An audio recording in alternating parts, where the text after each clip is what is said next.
What is up, everyone? We are back with another edition of Doom Scroll Cast. With me, your host, Lord Botha.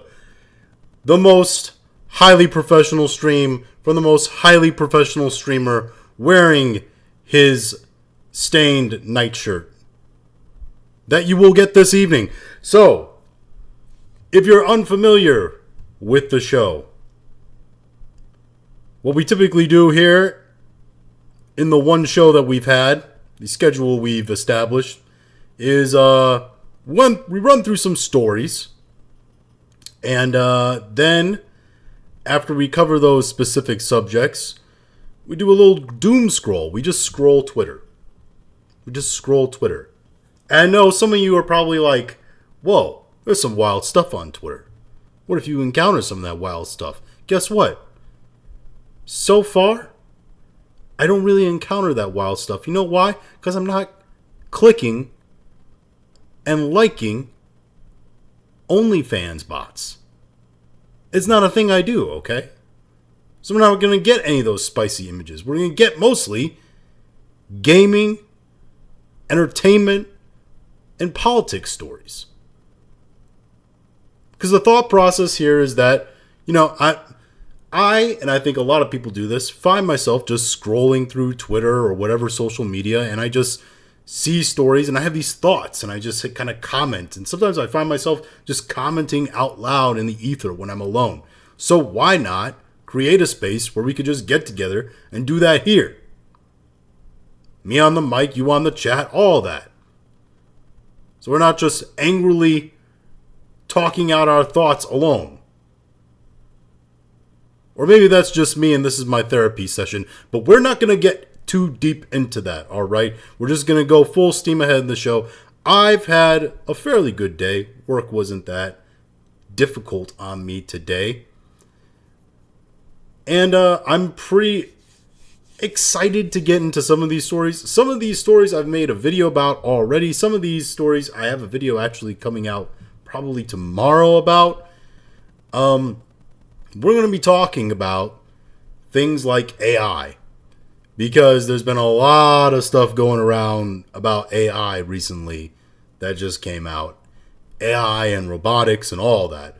We're also going to be talking about Highguard. Is it a scam? Because it feels a whole lot like a scam. I don't know. And what's the third thing we're going to talk about? I can't remember. What did I put on the docket here? Oh yeah. Battlefield 6. Apparently it's dead. I'm just hearing about this. My sound effects aren't up. I have to turn my sound effects on. Hold on. Highly professional streamer. Close that out. We don't need that. Open this. Now we gotta wait. There we go. And it's on. Alright. So. Let's open this back up here. Alright. So, we're not gonna pitter-patter around that much more.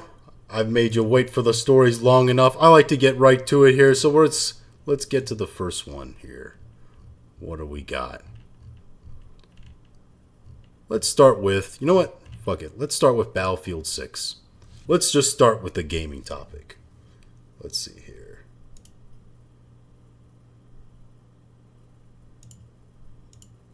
For some reason, my camera looks terrible, by the way, this week. I don't know what's changed about it. I'm going to have to change the sliders again on it. I don't know why. I keep changing it and applying the changes, and then it just goes back. What the problems I was having with audio, now they've transferred to video. It's a constant struggle. All right. So, Battlefield 6. Apparently, Battlefield 6 is, it's not doing too hot. Now, we all know that Battlefield 6, when it came out, it was a massive success, right? You had millions of copies sold, the best-selling game of 2025, right?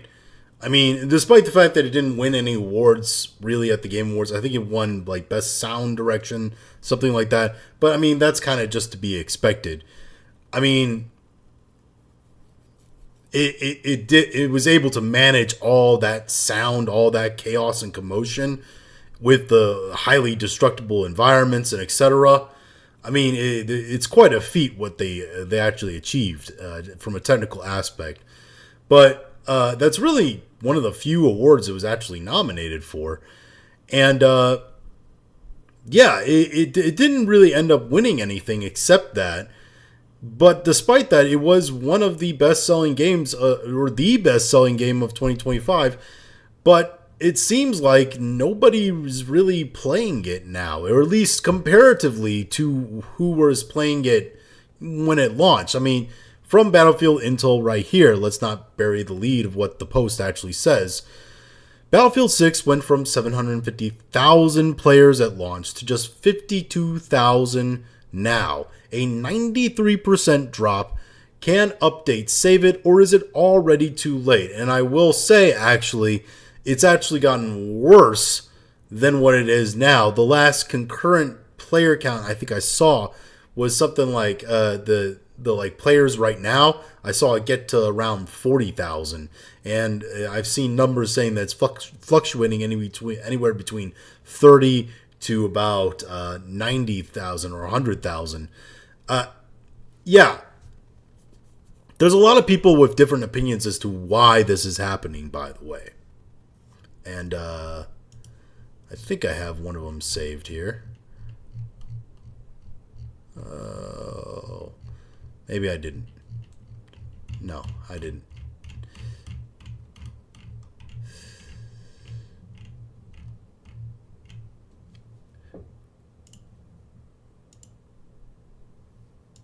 But one of them was, I do remember it, however. One of them was essentially that this idea that players, they still want this online gaming experience, right? They still want a sense of community and building community and playing together with friends. What they don't want is highly competitive environments. They don't want competitive multiplayers. They're turning against this sort of idea of player versus player combat being the primary focus of gameplay.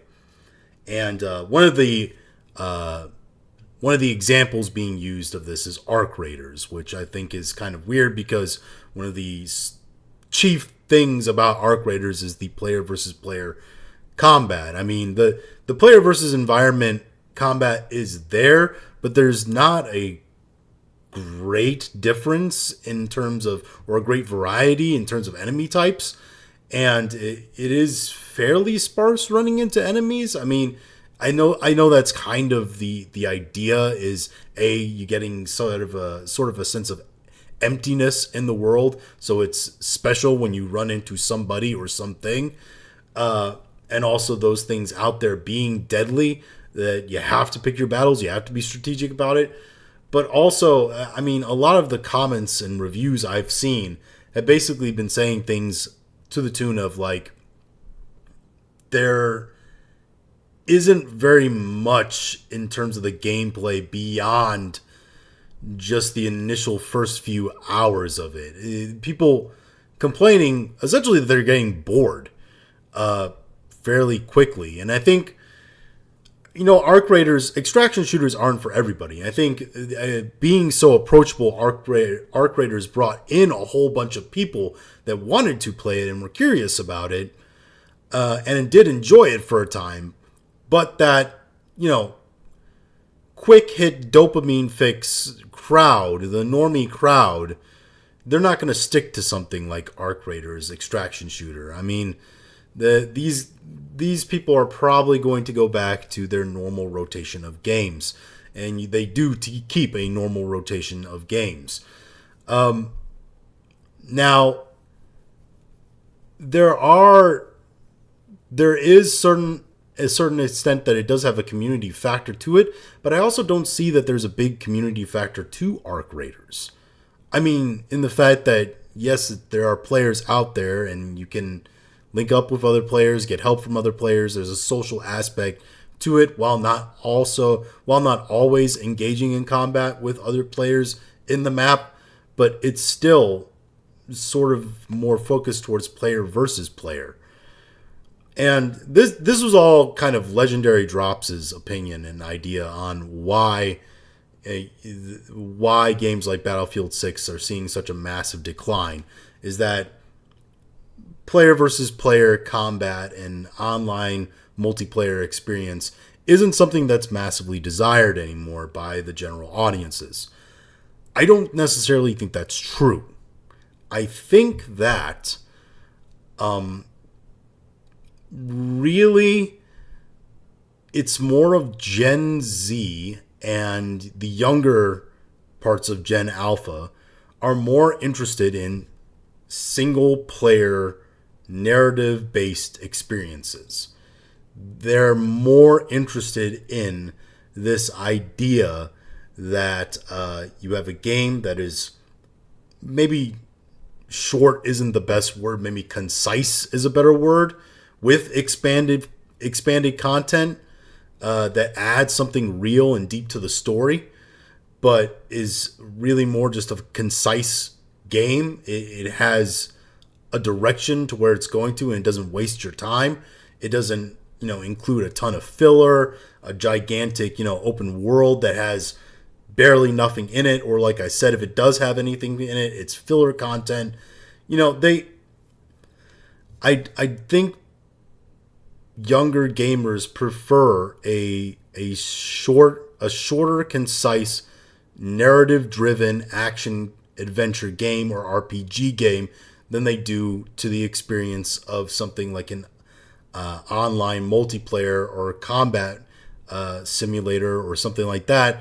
Just because I think younger generations, they're trending to be more antisocial. These are people that don't really want to actually experience their video game experience with other people. Now, there's going to be pushback to that. There's going to be people who say, "Oh, well, what about Roblox, or what about Minecraft?" Right? Well, yes. All right. Let me make an addendum then. Excluding sandbox games meant for children. And when I mean children specifically, I mean minors, people under the age of 18, that are explicitly between the ages of, say, like 13 and 7. Those are the children that games like Roblox and Minecraft are specifically marketed to. All right? And the PDF files that are hiding among them that have to definitely be watched out for, okay? So yeah, I don't think those should be considered. Yes, there's a social element to them if you want to have a social element, but they're more sandbox games for kids to express their creativity, for them to build their own worlds and their own buildings and things, and express their creativity rather than a social element. Yes, there's a social element to it if you want it, but it's not really necessary or a main factor of the game, I would think. Yeah, I think it's mostly that games like Battlefield 6 are failing because that one element, which is that younger gamers and the people who are gaming most frequently, spending the most hour in video games, are younger gamers, okay? Dads with jobs don't necessarily have as much time to spend on video gaming as, say, your average 13 to 18 year old or 13 to 25 year old, whatever, who, single, adult male with disposable income, even, all that. But I think the main reason why Battlefield 6 is actually losing a whole lot of players is because at the end of the day, it was the General Hux meme. People didn't care if Battlefield 6 won. They needed Call of Duty to lose.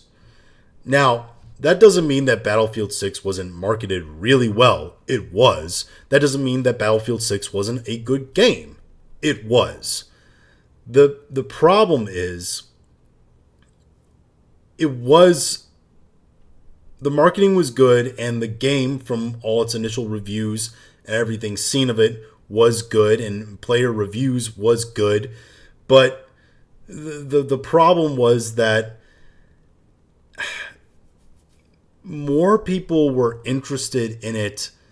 They liked the fact that it was potentially a really good game, and they ended up liking it if they did get it. But they were more interested in getting it and wanting it to be successful because they wanted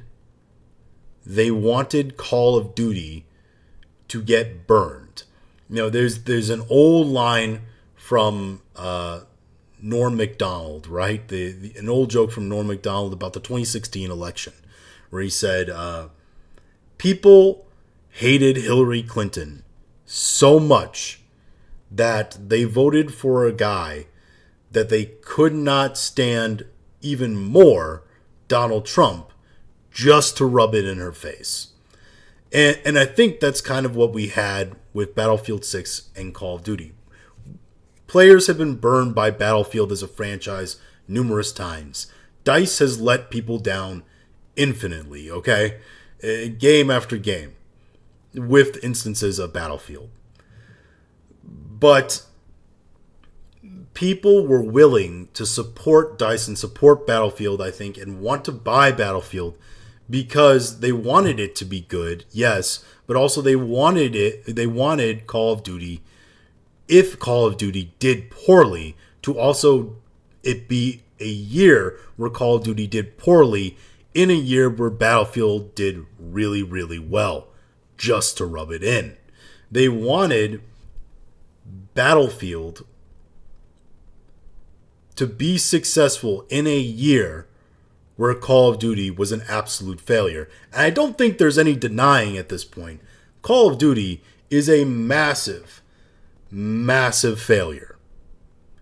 Like, this new Call of Duty nobody's talking about it. Nobody cares. I don't think it's actually doing that great numbers. If you went to the numbers when it first launched and saw Call of Duty's Steam numbers and their fluctuation, it was nowhere near in the influx of players that Black Ops 6 got. It's because when Black Ops 6 dropped, there was a massive influx of players to the game, to the Call of Duty, to Call of Duty's main hub, right? That's where they get their Steam numbers from. Is all the people playing all the Call of Duties, right? That's how they calculate their Steam numbers. With Black Ops 7, you didn't see that, right? It was very, very minuscule. I think a slight bump. I think there was like 500,000 players or something like that as a bump for Black Ops 6, and it was like less than 1/5 that for Black Ops 7. It was really, really bad. I just don't think listen, I have Game Pass Ultimate, all right? I could play Call of Duty Black Ops 7 for free. I chose not to play it just because I saw streams of it. I saw how bad it was, how janky it was, how degraded the graphics even looked compared to Black Ops 6, and I had no interest in it. There was nothing compelling to want to make me go play that game when it's an inferior version of something that just came out the past year. And really, annual releases is what's killing that game. Having to constantly try to... It is unfair on developers to expect them to have massive leaps in innovation when it comes to technical aspects of a game, especially a game that is a first-person shooter and relies heavily on its multiplayer on a year-to-year basis. It's unfair to expect that. And that's why you should not have these things as annual releases. They have it as annual releases purely from a greed factor. Purely from a greed factor. Because they want to squeeze non-Game Pass members for those full sale copies. Right? Because they're already making their money back in terms of production costs on the battle passes alone, okay? That's already taken care of. Costs are already taken care of in the battle passes. They're wanting to squeeze more cash for those full sales. When in actuality, if Call of Duty is going to remain this way, remain the way it is, what it really needs is to copy an online game model. It needs to copy Fortnite or Overwatch 2, right? Or any of those games where you just have the game release and you do updates on it, and you do your 2.0s or 2.4, 2.5, whatever the hell you want to do with it. But that's the way it needs to be. They're not going to do that though, because they still want to squeeze that cash more out. I just don't.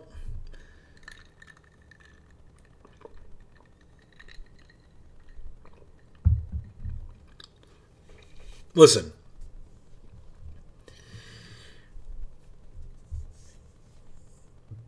Going back to Battlefield 6,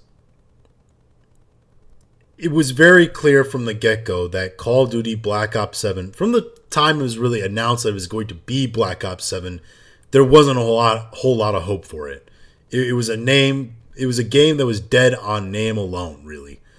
And the idea of making Battlefield 6 a massive success in the same year, makes sense because it was a hope that it would teach Treyarch, and it would teach Activision that you can't just keep pushing out the same terrible slop game year after year. That's what they wanted. I don't think that.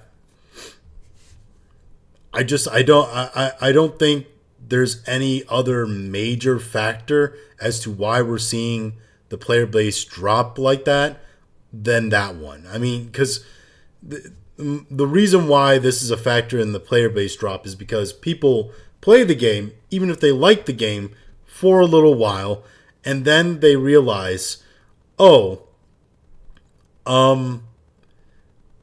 really bought this, and I do like it, but I really bought this because I wanted to be part of a movement that hopefully makes the game that I actually really love, the bigger brother, right, Call of Duty, better again by sticking it to them and supporting Battlefield 6 more, while still getting my combat simulator entertainment, right?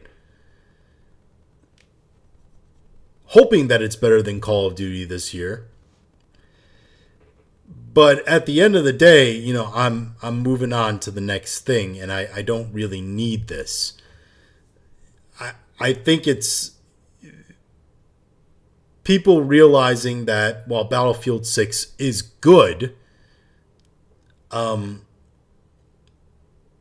it was more all about a movement that was hoping to make future Call of Duties better. Making Call of Duty great again, right? So, yeah. That's really what I think Battlefield 6 is, quote-unquote, failing, right? It's not really failing in terms of revenue. It's made plenty of cash, all right? Financially, DICE did fine, all right? Financially, they made their money, okay?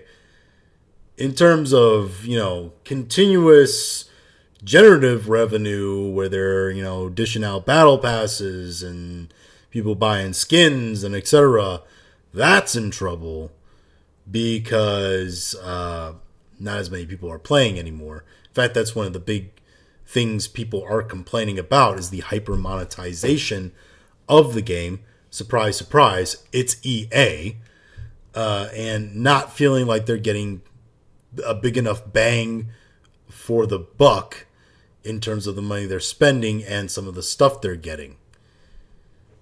But yeah, now we're gonna go to some AI talk.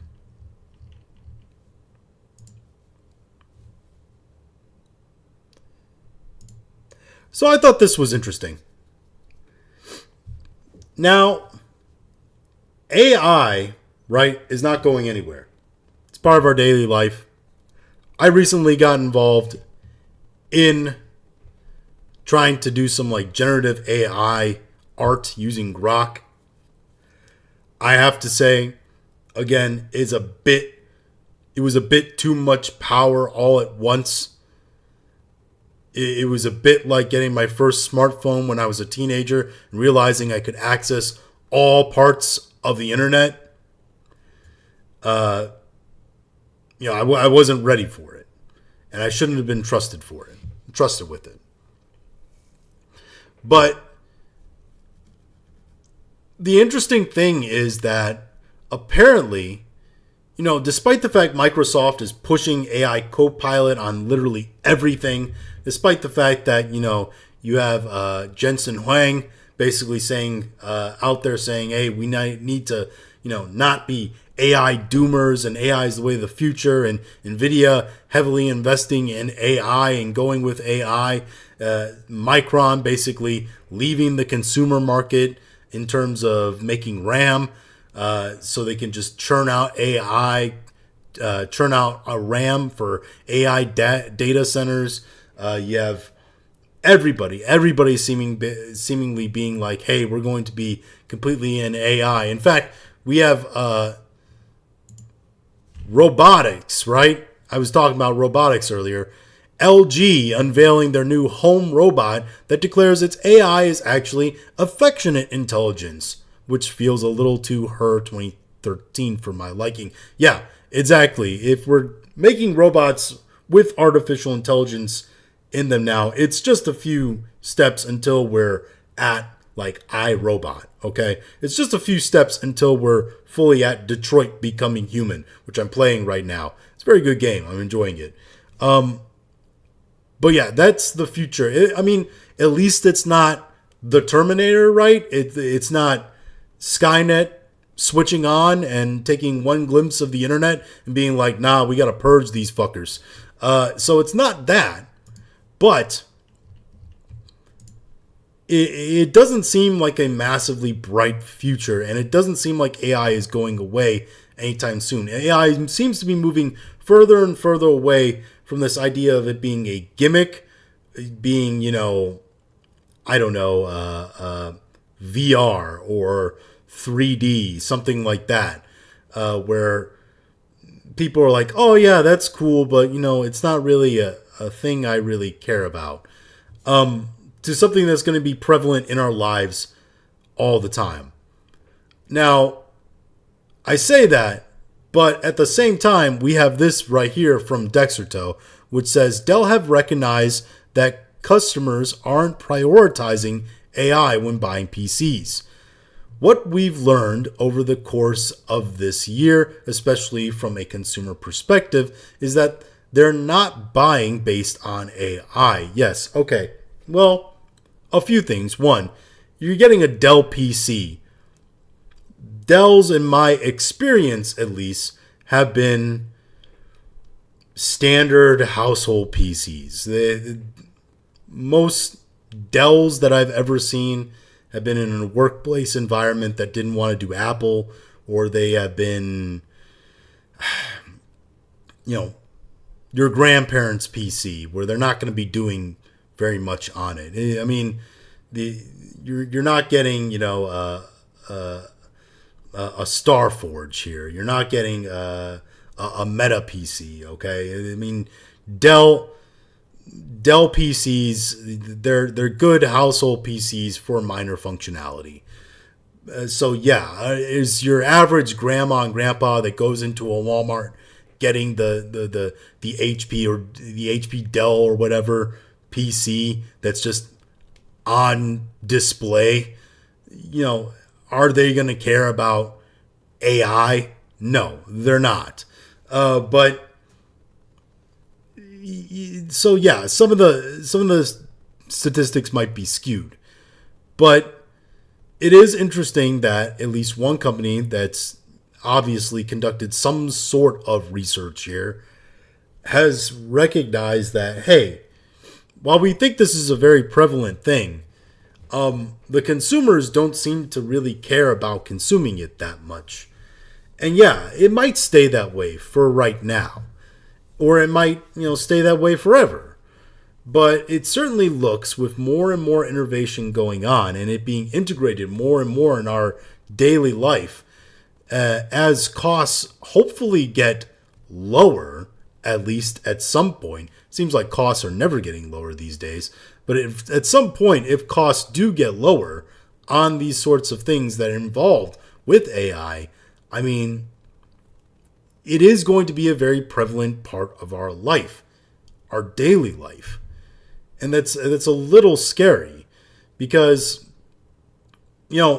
as far as sentience goes, no AI has really gained sentience. I mean, Neurosama is probably the closest thing. I mean, an AI VTuber daughter is, I guess, one version of an AI overlord that I wouldn't expect, but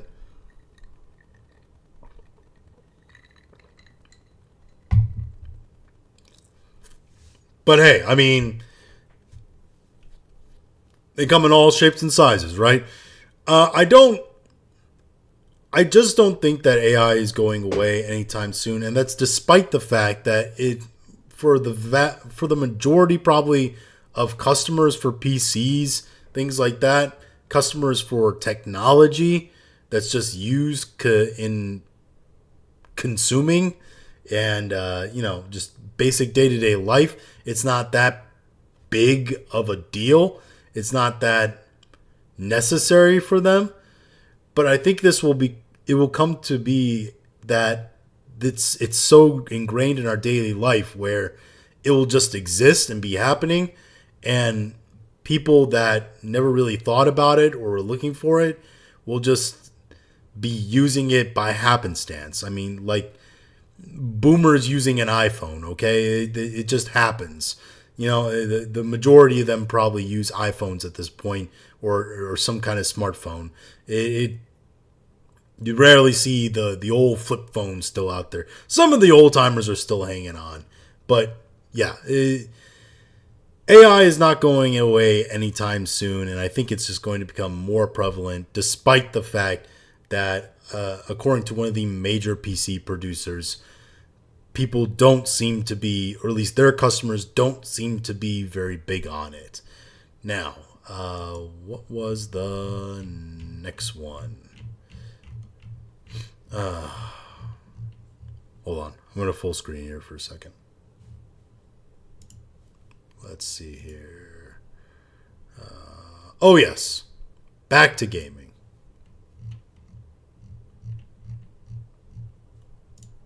Here we go. Highly professional stream by a highly professional streamer.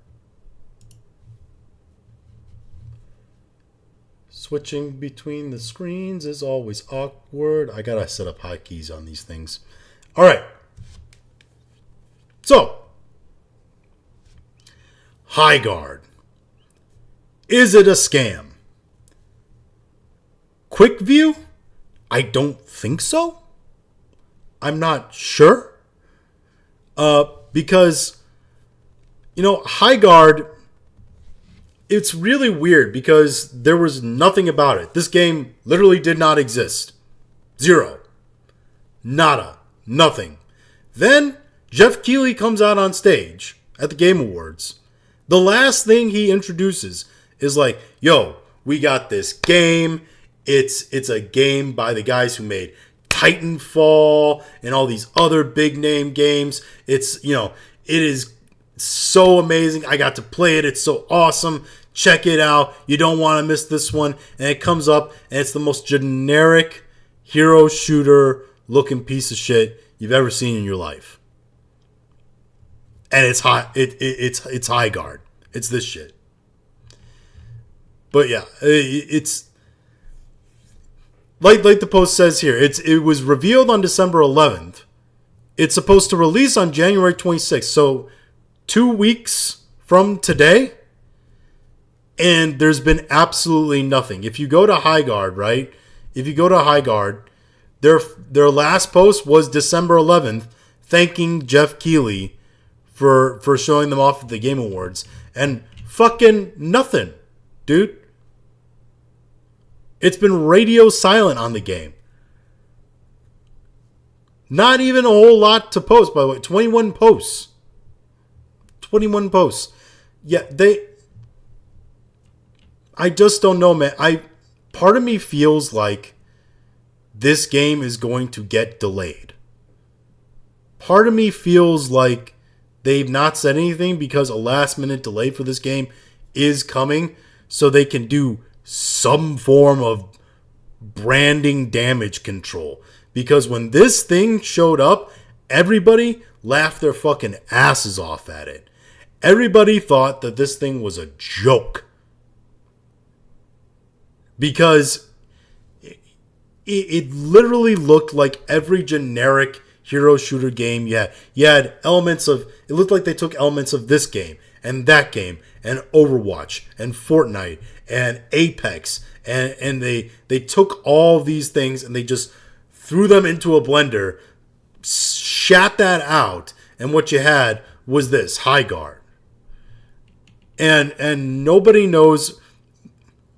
Their trailer also, at least story-wise, at least lore-building-wise, that it didn't tell you anything about the actual game.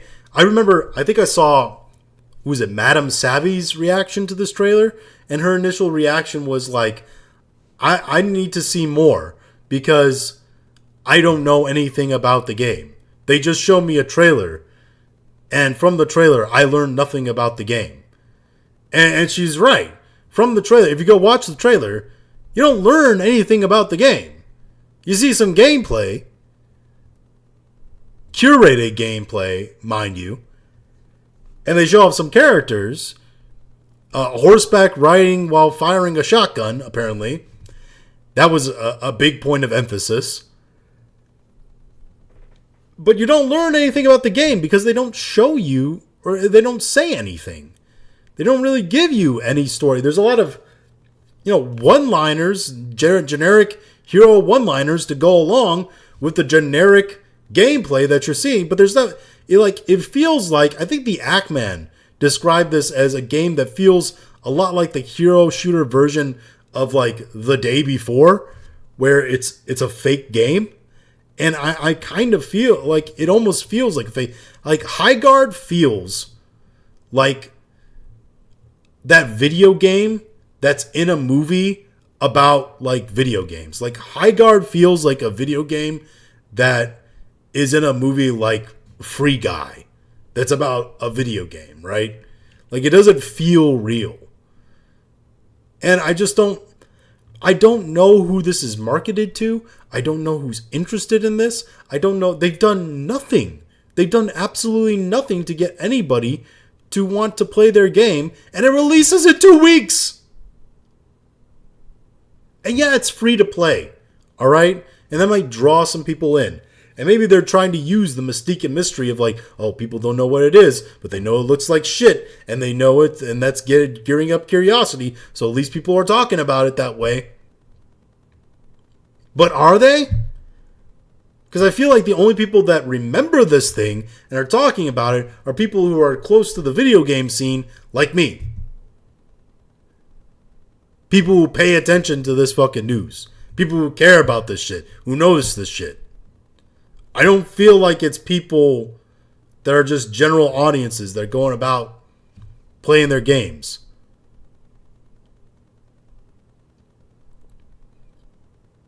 Because the Overwatch audience should be the people they're tapping into. The Marvel Rivals audience should be the people they're tapping into. Even though the people that are left in the Marvel Rivals audience, which has had a massive drop-off as well, are pretty much just there for the goon at this point. But I don't know. I just don't know who this is for or how they're going to get anybody to care enough to play this game. They've done no marketing for it. They've told us nothing about it. No tweets from the main account, no YouTube updates, nothing. In fact, let's go to the let's go to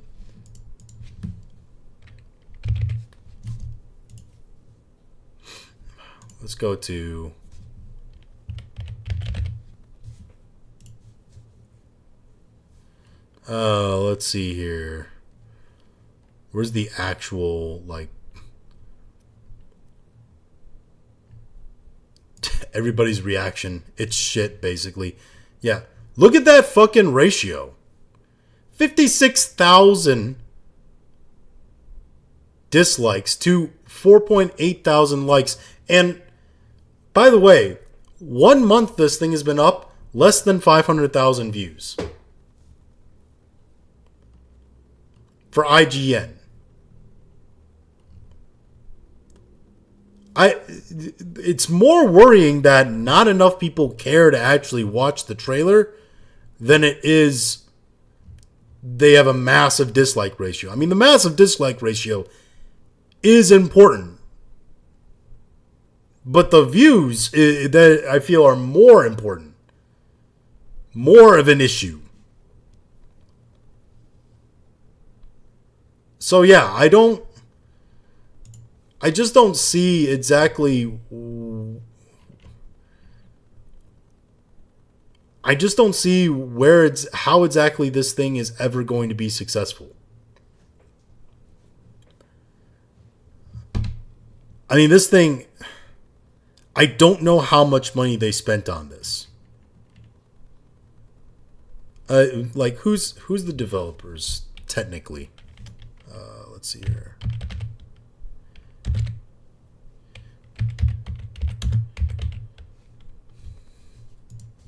Highguard developers.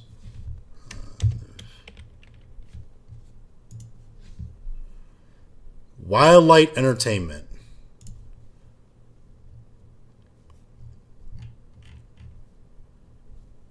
All right. A newly fully funded entertainment studio. Creators by. All right. So this is their game. This is the game from them, right? Just like Sandfall Studios, they had, Expedition 33, which is the game from them, right? Now, Expedition 33, absolute masterpiece. Mostly because it did all those things I said Gen A and Gen Z gamers and general audience gamers that are younger gamers care about, right? Shorter, concise, narrative-driven games that are single player in nature. While this is doing everything that is the opposite of that. Multiplayer, online, competitive, and it looks like generic slop shit. The fact that this is from people who worked on Call of Duty, old school Call of Duty, Apex, Titanfall, is absolutely shocking. And I think that's what really shocked a lot of people when it was revealed at the Game Awards. This could be a studio shutter. I don't know how much money they spent on this thing, but I don't know if it's Concord levels of cash. I think it's been in development for a long time as well. But either way, it probably cost a lot. And it might shutter the studio. This might be a one and done for them. I don't know. I don't know how you make something like that successful. But anyway.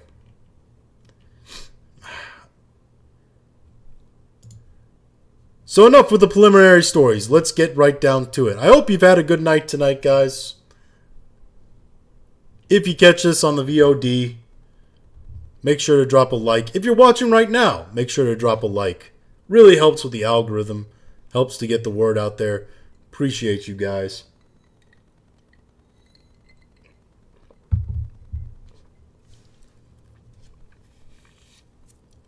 I tried to swallow so gently. Don't clip that.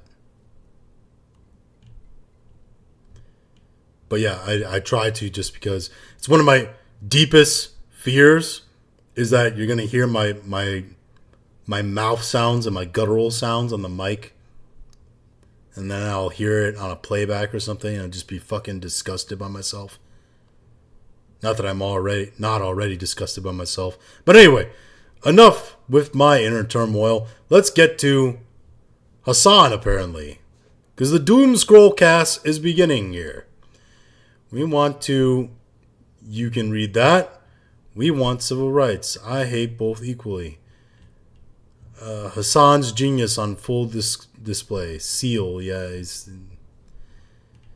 Asmongold. I think he's Seal Clap. I think that's what that's a reference to here. I don't know. Really look for this. Starfleet Academy. Okay. Chris Gore went and saw Starfleet Academy, apparently. I'll tell you this. From what I've seen of Starfleet Academy, it looks like more of what we've gotten from Star Trek. Which is...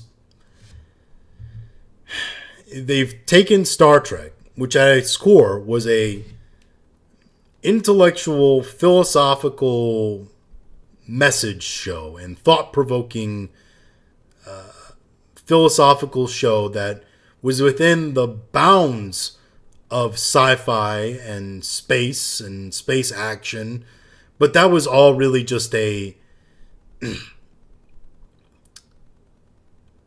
I don't know. It was a smoke show. Okay, it was a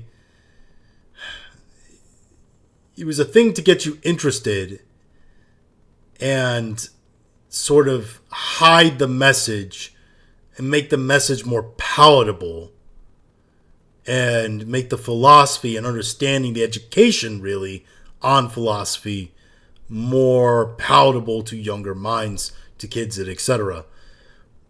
Where now we've taken that sort of deep show, deep concept, and we've instead made it campy drama.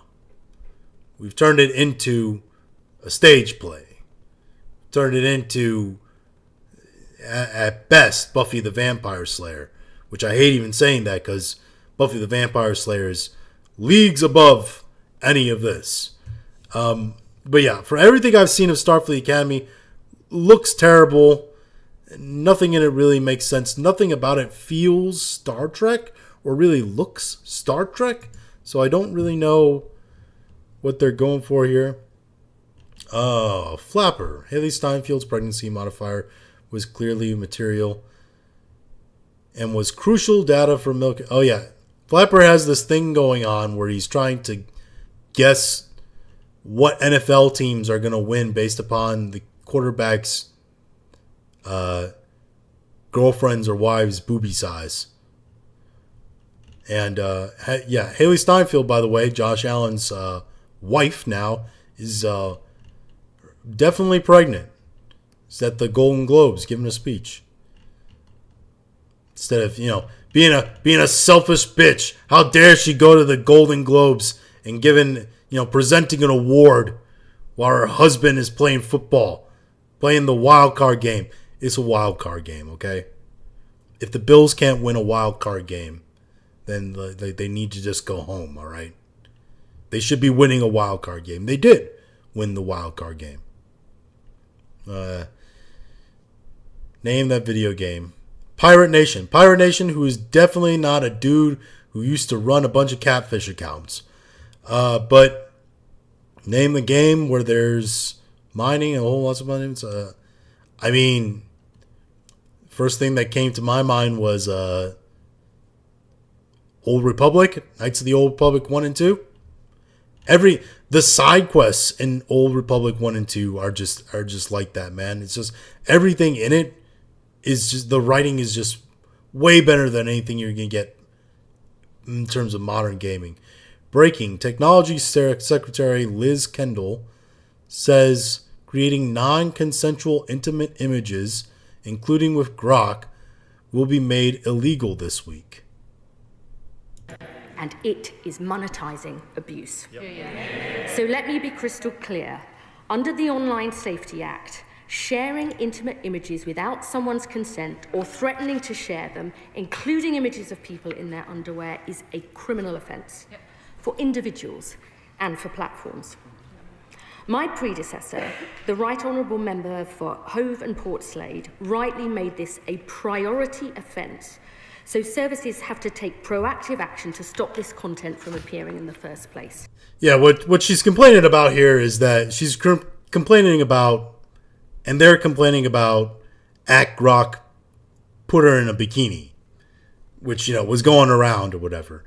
And it is easy, I could see, to just pretty much take screenshots of anyone and load them up to Grok and do that. It wouldn't be hard to do that. And yeah, I mean, I get where it's coming from, but also I've been seeing a lot of OnlyFans girls who are pretty much using it to do using Grok to do free work for them. They don't even have to put a bikini on anymore. They literally just post pictures of themselves and ask Grok to do it. So, like, I mean, dirty fucking perverts, those OnlyFans girls making dirty content of themselves. The Data Act, passed last year, made it a criminal offence to create or request the creation of non-consensual intimate images. And today, I can announce to the House that this offence will be brought into force this week. Yeah, it's just another way the British government is going to try to arrest its populace for, I don't know, doing things they don't like on the internet. Meanwhile, you have gangs of certain demographics of people going out, doing certain activities that they shouldn't be doing with certain people they shouldn't be doing them with. And if you know what all that is about, you don't need any more explanation of that from me. Fans accuse the Duffer Brothers of using AI to write Stranger Things final after season, spotting ChatGPT tabs in behind-the-scenes documentary.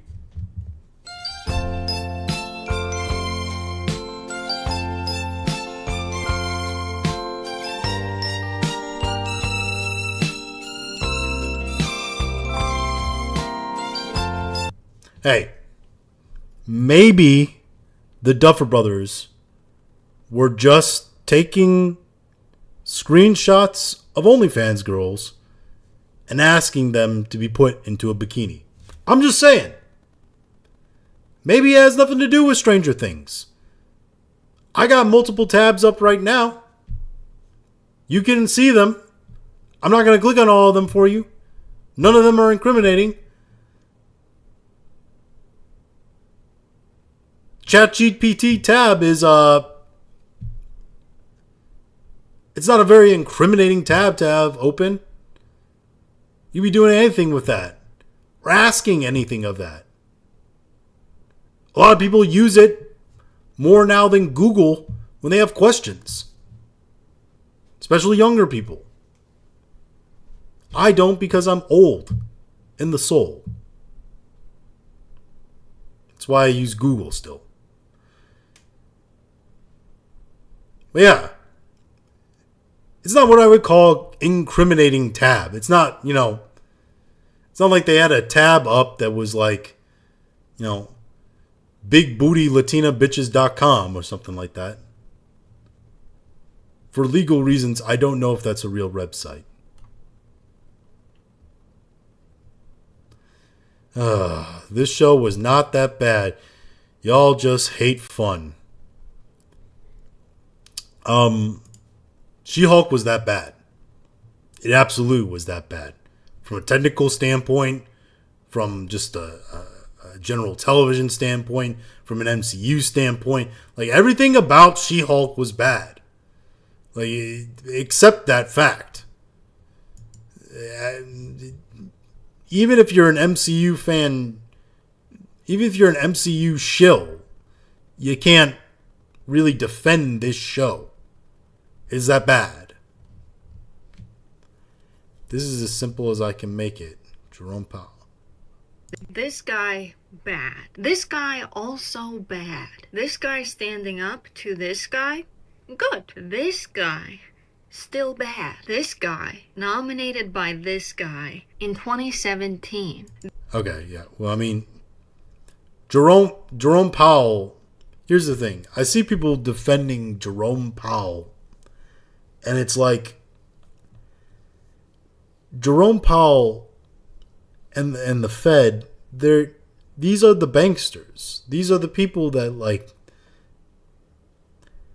they're in charge of the interest rates, and these people are in charge of the printing of the money, not the federal government. Like this. Anyway, the Federal Reserve is not something that should exist. Let me just put it that way. First trailer for Lee Cronin's The Mummy has been released. I have not seen this. Let's do a little trailer react. I don't know if I'll get hit for this. Ooh.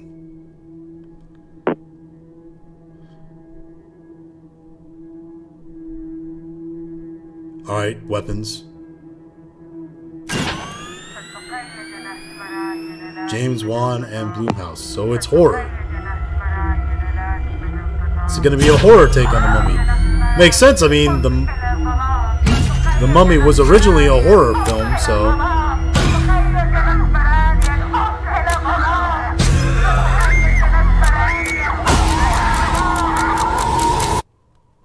Interesting.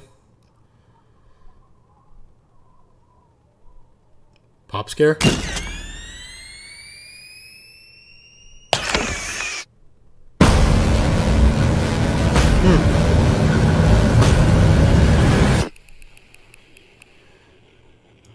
Could be interesting. I mean, the original Mummy was a horror film, so it makes sense that they try to go back to their roots. It's going to be interesting that is going to exist while another The Mummy movie or Mummy movie is coming out with Brendan Fraser and all that, which I think is rumored to be in development. Cyberpunk is satirizing capitalism. Cyberpunk is about corporatism and uncontrolled libertarianism, where so-called free markets are really monopolies in disguise. Johnny literally talks about this in the game. I mean, yeah, but I mean, it's pretty apparent that, like, the whole point of Cyberpunk 2077 was to talk about how the dangers of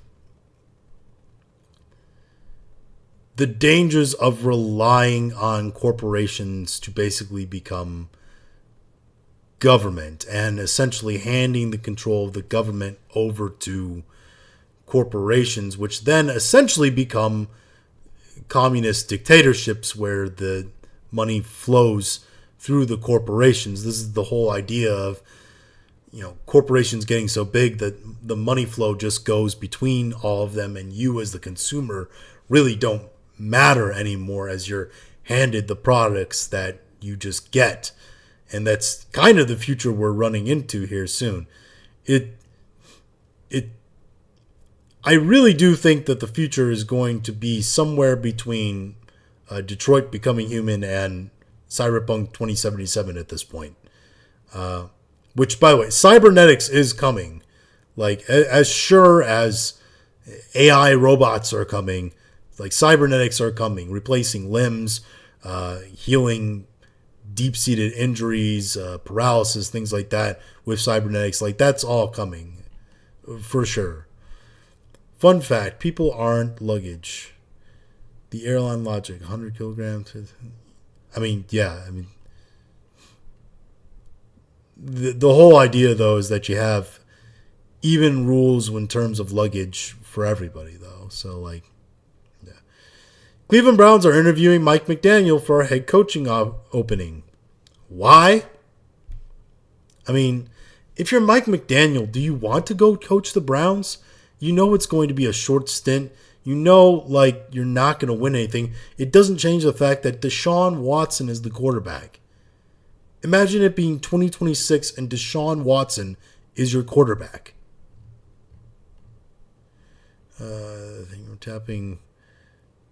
The thing where tapping a post turns you into a centaur.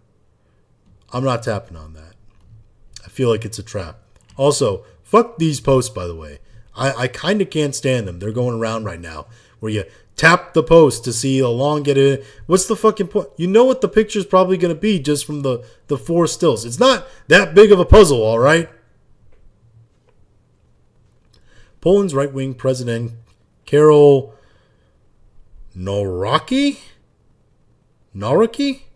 just vetoed a bill that would implement a European Union Censorship Digital Services Act. The state is supposed to guarantee freedom, not restrict it. We need more countries like Poland. I mean, Poland is very conservative. It's one of the most conservative states within Europe. And it's one of the closest to Donald Trump. Poland, Hungary, places like that in the Eastern Bloc there. Oh, God, what's this?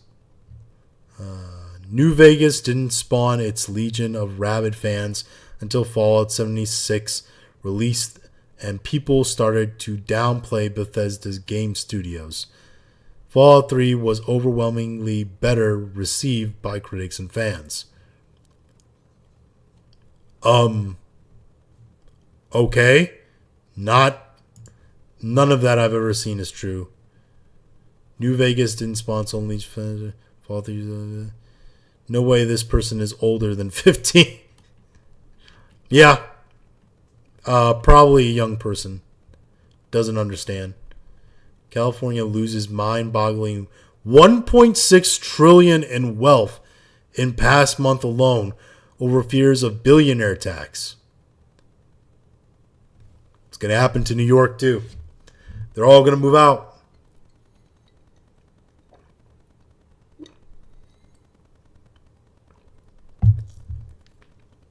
That's the thing, man.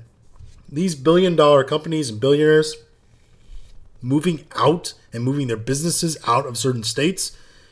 When you don't have those big box retailers, that means that you're reliant on local providers, which is great in theory, right? Unfortunately, those local providers, they have to, because they're smaller, pay premiums on getting goods.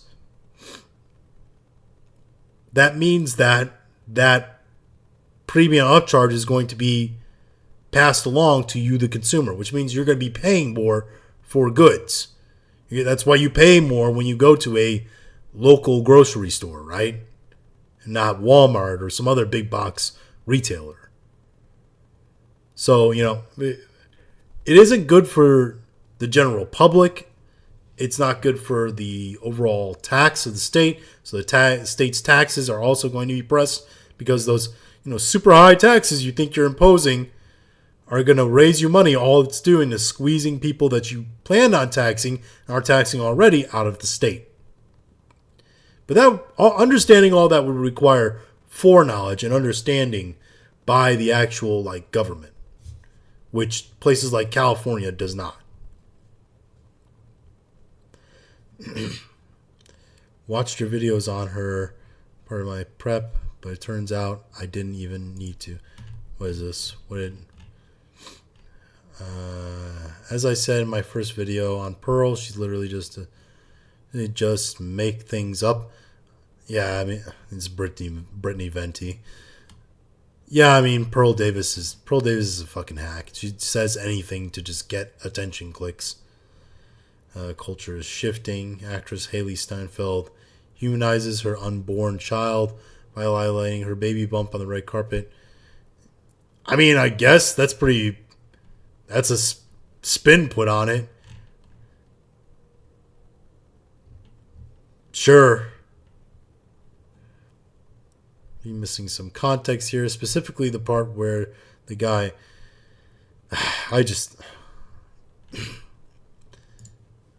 Cool, Dan Crenshaw. I have more opinions about the person who made this post in this video or showing this video than I do the actual video. I get it. It's going to be a video that shows the Border Patrol officer in a bad light. And it's not true. Surprise, surprise. But Dan Crenshaw is fucking hack, dude. Fucking idiot. Hodge twins, also not great conservatives. They have a lot of dumb opinions.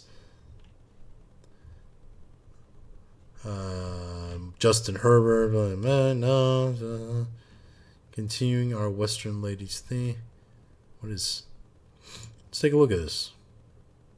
Okay.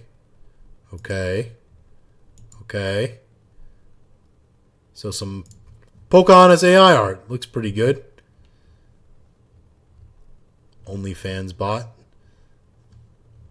Dilbert creator Scott Adams may only have days left to live amid his cancer battle. I had heard about this. Pretty base guy from what I've heard, Scott Adams. Never read a Dilbert comic in my life. I know it's like funny little comics that were like in a newspaper or something like that. But I saw a post or whatever. I know he's good friends with people in sort of the more conservative space of media, and he's going through cancer, and it looks like he's it's not good. It's not good for him. If you're the praying sort, pray for that guy. Kingdom of Heaven. Get fucking rad armor design, by the way. God, that was cool. It has not aged well as a movie, by the way. This green screen looks fucking terrible in that movie. What's this? What? Actually, I probably shouldn't play NFL videos. Probably gonna get hit for that. This is not funny. Men over 35 when it's 9 p.m.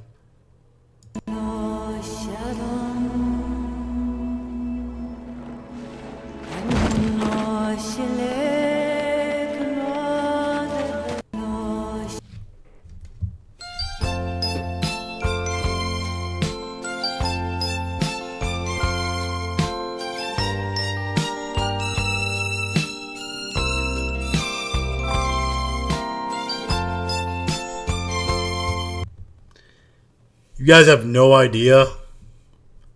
You young bucks out there have no idea how true that. I am on so much caffeine right now. It's 11:15 where I am. I'm on so much caffeine right now to be this alert. And even then, I'm sleepy. Learn from those mistakes. You're going to need to play CJ Stroud to. I take it the Texans. I didn't actually look at the score. I take it the Texans won the game.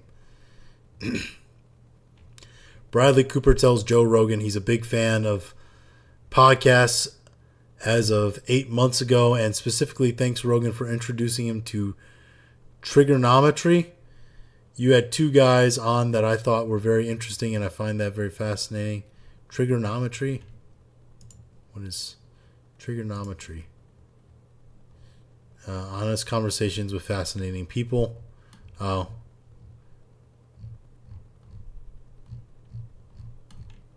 So I guess they have... Okay. There's not really much there. There's some things that's just like, I don't care about this. Iconic boar snapped in the... Okay. So you got some Bork news, guys. Time capsule. Time capsule tales. Riveting stuff. Remember how they portrayed Gamergate? I'm totally lost and it's freaking me out. Don't even, Anthony. They don't know what's real and what's a game. Drop it! Recoil. Nice. Yeah. Let's see here. Tap the monitors. No. I think I won't. This movie, by the way, the Mercy Capital Corps, yeah, it's called Mercy or whatever. It quite clearly was filmed during COVID, by the way. Chris Pratt, Rebecca Ferguson star, and Mercy. Yeah, he's developed some AI judge program or whatever, and now he's getting put through the AI judge program. So it looks weird. Chris Pratt is having to flex his like dramatic acting chops, which I don't think he has. I'm gonna be real honest. I like Chris Pratt as an actor, but I don't think he's like, he could do serious, he could do angry. I even think he could probably play a good villain, but like dramatic and like super like caring like this and stuff, like I'm not sure he can do that. Oh, Shadowheart. Divinity Lead says, we're taking notes on all the UI mods for Baldur's Gate 3. Character customization will be even better too. More colors, more options, more control.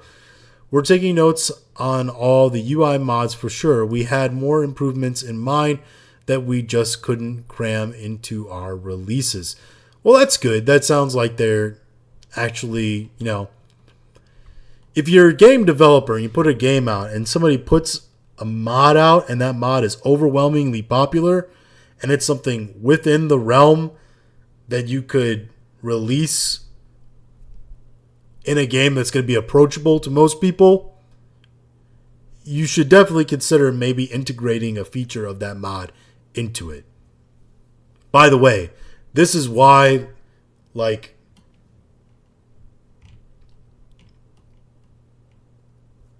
am I okay?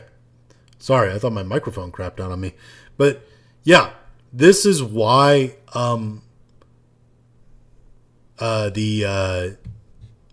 fuck, I lost my train of thought now. The microphone shit completely derailed me. Oh yeah, this is why Kingdom Come Deliverance 3 has or not Kingdom Come Deliverance, Crusader Kings 3. I mess up their fucking names all the time.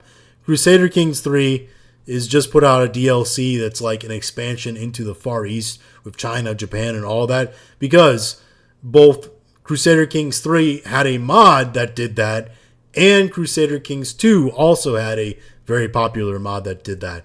And if they were smart, they just release a Game of Thrones Crusader Kings, because that's also one of the most popular mod for both games.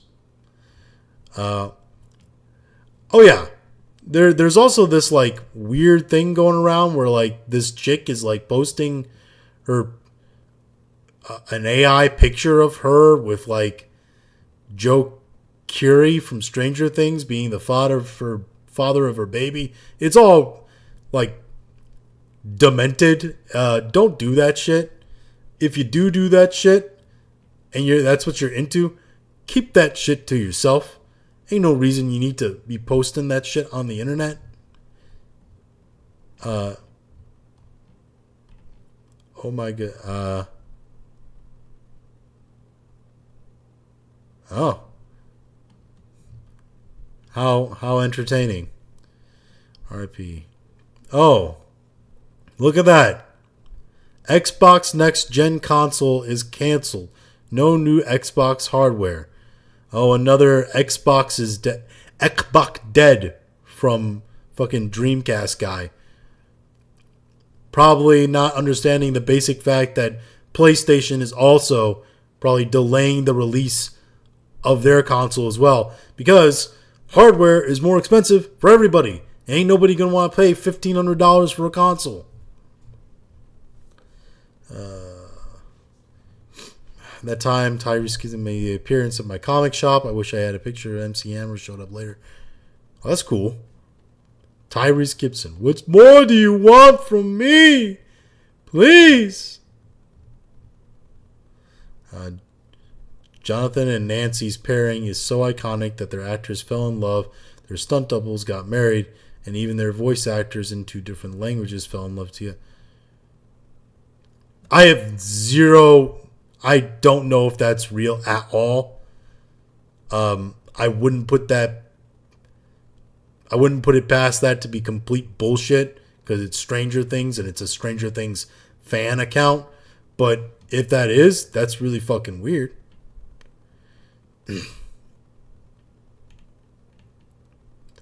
Let's see here.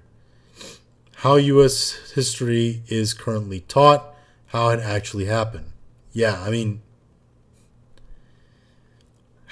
the U.S., for the most part, has stood for very, very good things. Is there some parts in history where we didn't handle certain situations the best we could? Yes, definitely. But for the vast majority of history, done a pretty good job. Just saying. A hacker group is reportedly claiming to have stolen over 780 million files from Discord.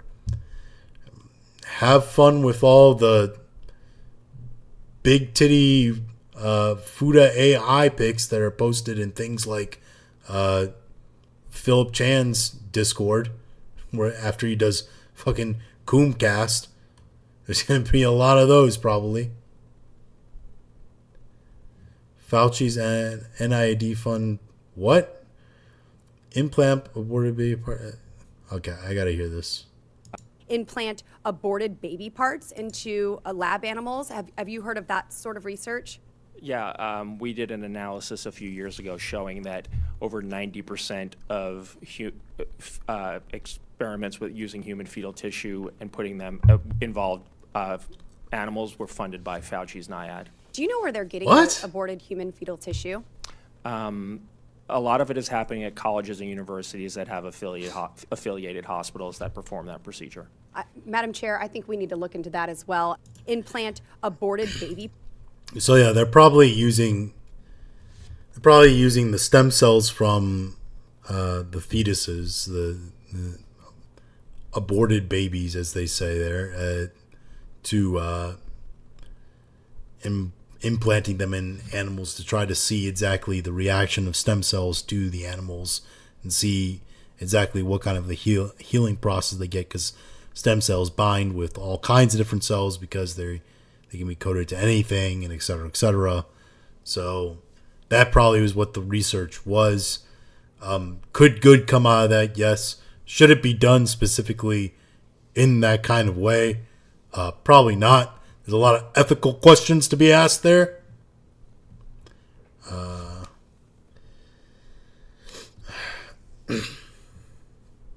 When boomers tell you follow your dreams, they are hoping your dream is a shitty desk job or being a plumber. I tried to follow my passion for art, but now I'm 32 and unemployed. I don't know if desk jobs are on the table anymore. Yeah. Do follow your dreams, but make sure you're going to be okay financially with wherever the worst possible position your dreams could land you. Expect your dreams to fail continuously, and that for you have to continue to work at it and maybe one day be successful, but have a backup plan, have a way that you can earn money beyond just your dreams. And don't expect your dreams to work out. Hope that they do, work that they do, but don't expect them to be the only thing to pay your bills. Bills in society do not just go away. It says, I don't care. This is natural. Oh yeah, it's like an ad in Denmark that's like two white people getting together is basically inbreeding is what they're saying.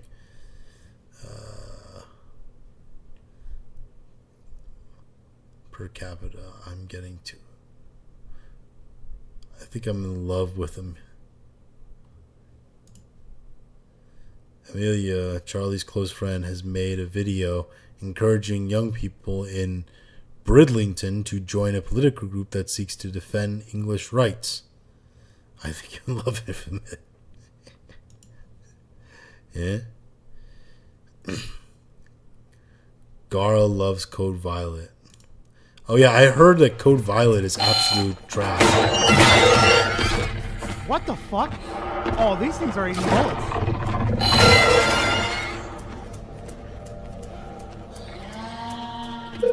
What the fuck happened to my gun? Wait a minute. What the fuck happened to my gun? I fired 2 fucking bullets and my gun's already gone?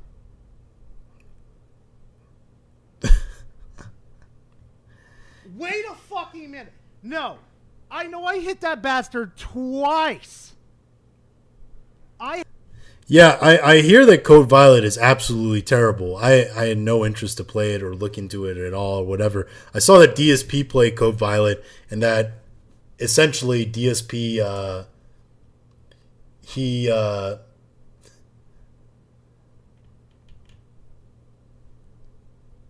his gameplay was like terrible and that he said it was the worst game he ever played. So, who knows? Looks terrible. Seems like it's terrible. And DSP says it's the worst game he's ever played, so that's saying something. Oh, anyway. What time is it? What time is it? Almost 11:30. We're streaming for about an hour and a half. I think this is where we're going to call here. Again, I'm tired. It's been a long day for me, but I knew I had to stick to the schedule. I had to go live. I missed the gaming stream this past week, which killed me, but I was sick. I'm still a little under the weather, but I will have a gaming stream this week, Thursday night. Thirsty Thursdays, we're going to be playing a game. I still don't know what game we're going to play. I thought we were going to play Starfield, see if it's still shit. See if there's new Star Wars mod. There's the massive Star Wars mod that came out for it. Fortunately, I had the game on Xbox, not Steam. So, I can't port that massive game. It's not through, the curated, creator thing used by Bethesda. And I'm not going to try to figure out how to import that massive of a mod into my game through Xbox on my PC. It's way too much. No, I'm not going to do that.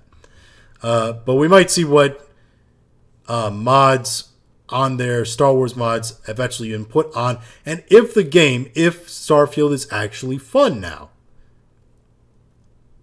It's probably not. It's probably still shit.